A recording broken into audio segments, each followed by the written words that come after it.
أعوذ بالله من الشيطان الرجيم بسم الله الرحمن الرحيم ولقد خلقنا فوقكم سبع طرائق وما كنا عن الخلق غافلين. یہ سارا کا سارا مضمون اب قیامت کا چل رہا ہے. کل کے درس کے اندر اللہ نے فرمایا تھا کہ اے انسان تو دیکھ کہ ہم نے تجھے پہلے کیسے پیدا کیا. جب ہم نے تجھے پہلے پیدا کیا تو کیا دوبارہ تمہیں ہم نہیں اٹھا سکتے؟ ذرا غور کر اپنی پہلی پیدائش کے اوپر. اب اللہ اس سے بھی بڑی دلیل دے رہے ہیں، پیدا کرنے سے بھی بڑی دلیل، کہ تو کیا چیز ہے کہ تجھے دوبارہ ہم نہیں اٹھائیں گے. ذرا اوپر نظر اٹھا کر دیکھ آسمانوں کی طرف کہ کتنے بلند و بالا آسمان ہم نے بنائے ہیں. دوسری جگہ پر فرمایا اَأَنْتُمْ أَشَدُّ خَلْقًا أَمِ السَّمَاءُ بَنَاهَا. کیا تمہارا بنانا زیادہ مشکل ہے یا آسمان کا بنانا زیادہ مشکل ہے؟ جب ہم نے اتنا بڑا آسمان بنایا بغیر ستون کے، بغیر کسی ٹیک کے، تو کیا ہم تمہیں نہیں بنا سکتے؟ بالکل بنا سکتے ہیں. اللہ وہ اسی طرف اشارہ کر رہے ہیں وَلَقَدْ خَلَقْنَا، قسم با خدا ہم نے پیدا کیا، فوقکم تمہارے اوپر، سبع طرائق، 7 راستے. مراد کیا ہے؟ آسمان. ایک آسمان سے دوسرے آسمان تک کا راستہ ہے.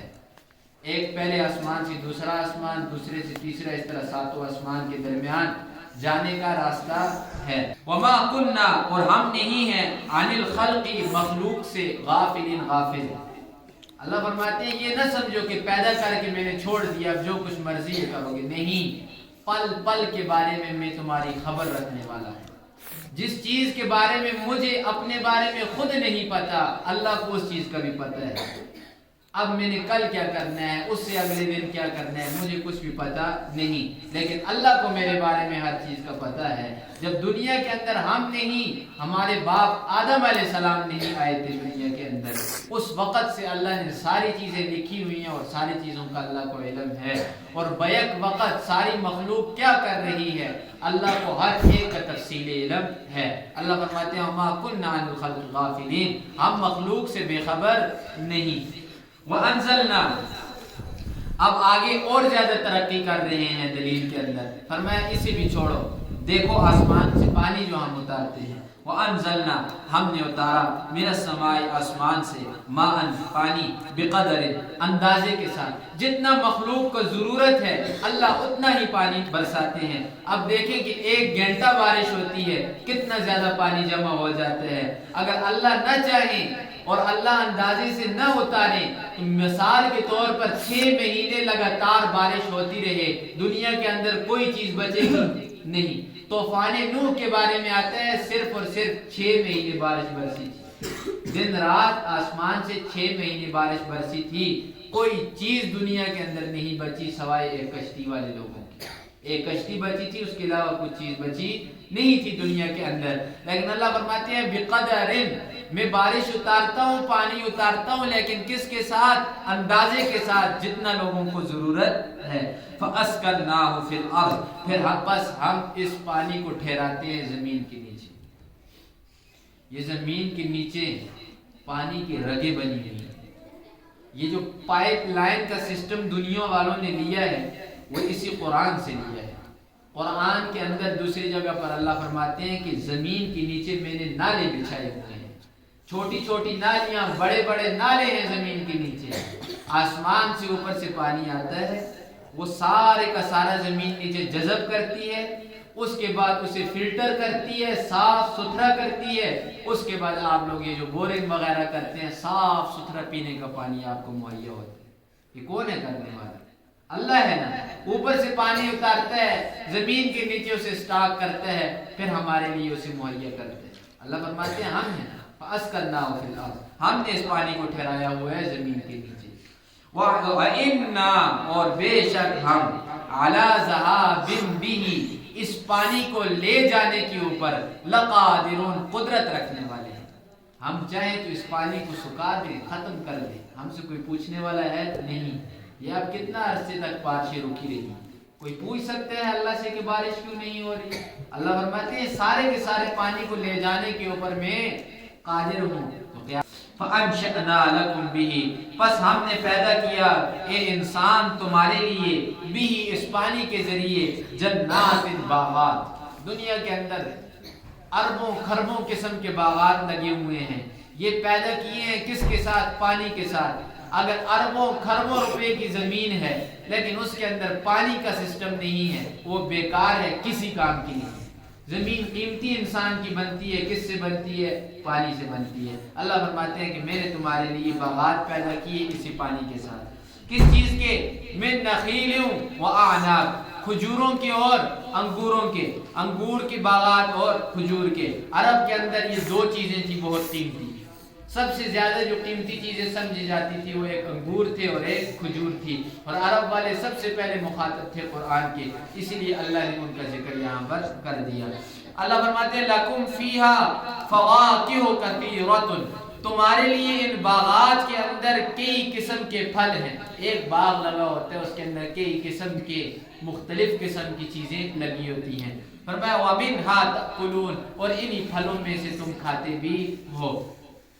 وَشَجَرَةً وَأَنشَأْنَا شَجَرَةً ہم نے پیدا کیا ایک درخت. اس درخت سے مراد کیا ہے؟ زیتون کا درخت جس کی اللہ نے 30ویں سپارے کے اندر قسم دکھائی ہے. وَالتِّينِ وَالزَّيْتُونِ قسم کھائی ہے اللہ نے اس درخت کی، بہت ہی مبارک درخت ہے. فرمایا وَشَجَرَةً ہم نے پیدا کیا تمہارے لیے ایک درخت کو یعنی زیتون کو. تخرج یہ پیدا ہوتا ہے نکلتا ہے من طور سیناء طور سینا کے اندر. طور سینا یہ وہ پہاڑ ہے، سینا کہا جاتا ہے وادی کو، اور طور پہاڑ ہے وہ پہاڑ جس کے اوپر موسیٰ علیہ السلام نے اپنے رب سے کیا کیا تھا؟ کلام کیا تھا. اور یہ جو زیتون کا درخت ہے یہ اس علاقے کے اندر دنیا میں سب سے زیادہ ہوتا ہے، اس وجہ سے اس کا یہاں پر ذکر کر دیا. اللہ فرماتے ہیں تنبت بالدہن اگتا ہے وہ کس کے ساتھ؟ تیل کے ساتھ. زیتون کا تیل بھی استعمال کرتے ہیں. وَصِبْغٍ لِلْآكِلِينَ اور یہ سالن بھی ہے کھانے والوں. رسول اکرم صلی اللہ علیہ وسلم فرماتے ہیں کہ لوگوں زیتون کو کھاؤ بھی اور اپنے جسموں پر ملو بھی، لہذا یہ بہت ہی مبارک چیز ہے. اللہ آگے فرماتے ہیں وَإِنَّ لَكُمْ اور بے شک تمہارے لیے فِي الْأَنْعَامِ چوپایوں کے اندر لَعِبْرَةً نصیحت ہے، یعنی عبرت ہے تمہارے لیے. کیا کہ اتنے بڑے بڑے جانور ہیں اللہ نے تمہارے تابع کیے ہوئے ہیں، وگرنہ انسان کی کیا مجال کہ اٹھ کر اونٹ کو وہ ذبح کرے. انسان کی کیا مجال کہ وہ سوار ہو اونٹ کے اوپر یا اور چیزوں کے اوپر.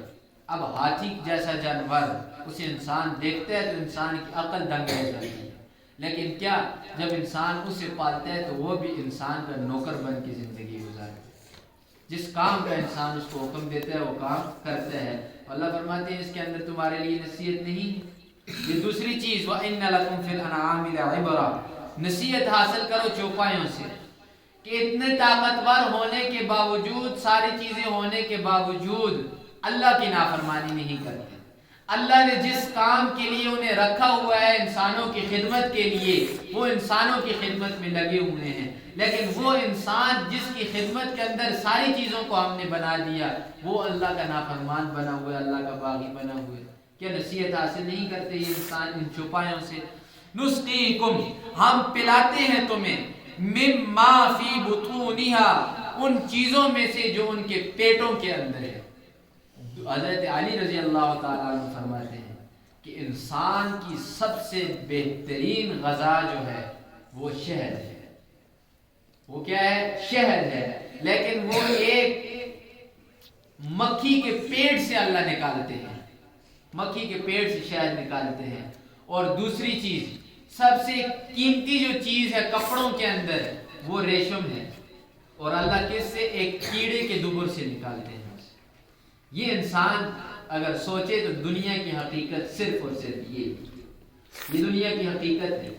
عمدہ سے عمدہ غذا جو ہماری ہے وہ مکھی کے پیٹ سے نکل رہی ہے، اور عمدہ سے عمدہ جو ہمارا لباس ہے وہ کیڑے کے دبر سے نکل رہا ہے. پھر آگے ہماری دنیا کی کیا حقیقت بچی؟ کوئی بھی نہیں. اللہ فرماتے ہیں نسقیکم مما فی بطونہا ہم پلاتے ہیں تمہیں ان چیزوں میں سے جو کچھ ان کے پیٹوں کے اندر ہے. اب دیکھیے اور کتنی نصیحت والی بات ہے. اللہ جیسے قرآن کے اندر 14ویں سپارے میں بیان کرتے ہیں من بین فرس ودم لبنا خالصا سائغا للشاربین، کہ لوگوں غور فکر نہیں کرتے کہ ایک جانور ہے، اس کی ایک رگ سے اس کا گوبر آتا ہے اور ایک رگ سے اس کا خون آتا ہے، اور درمیان میں دودھ تمہارے لیے تازہ قسم کا لے کر آتے ہیں. اس سے بھی تم نصیحت حاصل نہیں کرتی کہ وہ اسی جگہ سے خون بھی آ رہا ہے، اسی جگہ سے اس کا گوبر بھی آ رہا ہے. گوبر کی بدبو جب باہر آ کر نکلتا ہے تو کتنی زیادہ ہوتی ہے کہ انسان کے کپڑوں تک آ کر لگتی ہے، لیکن تینوں چیزیں ایک ساتھ اندر سے آ رہی ہیں، لیکن دیکھتے نہیں کہ کتنا پاک صاف دودھ تمہارے لیے ہم نکال کے چھوڑتے ہیں. یہ تمہارے لیے نصیحت ہے نا. نسقیکم مما فی بطونہا ولکم فیہا منافع، اور تمہارے لیے ہے کثیرتن، کتنے ہی زیادہ منافع. سواری ان سے کرتے ہو، ان کی اون کے اپنے کپڑے بناتے ہو، ان کے بالوں کو اپنے استعمال میں لاتے ہو، ان کے کھروں کو اپنے استعمال میں لاتے ہو. کون سی ایسی چیز ہے جانوروں کی کہ جسے تم اپنے استعمال میں نہیں لاتے؟ وَمِنْهَا تَأْكُلُونَ، اور انہی میں سے تم اپنی روزمرہ کی خوراک بھی لیتے ہو، کھاتے بھی ہو. لاکھوں جانور تم دن کو ذبح کرتے ہو اور کھاتے ہو، کیا اس کے اندر تم نصیحت حاصل نہیں کرتے؟ وَعَلَيْهَا، اور انہی جانوروں کے اوپر، وَعَلَى الْفُلْكِ، اور کشتیوں کے اوپر، تُحْمَلُونَ، تم سوار ہوتے ہو، تم سوار کیے جاتے ہو. خود بخود سوار تم نہیں ہوتے. میں تحملون، تمہیں کوئی سوار کرنے والا ہے. خود بخود کیسے ہو سکتے ہو؟ خود تو اگر تم ایک تنکا پانی کے اندر پھینک دو، دریا کے اندر، تم اسے بچا نہیں سکتے.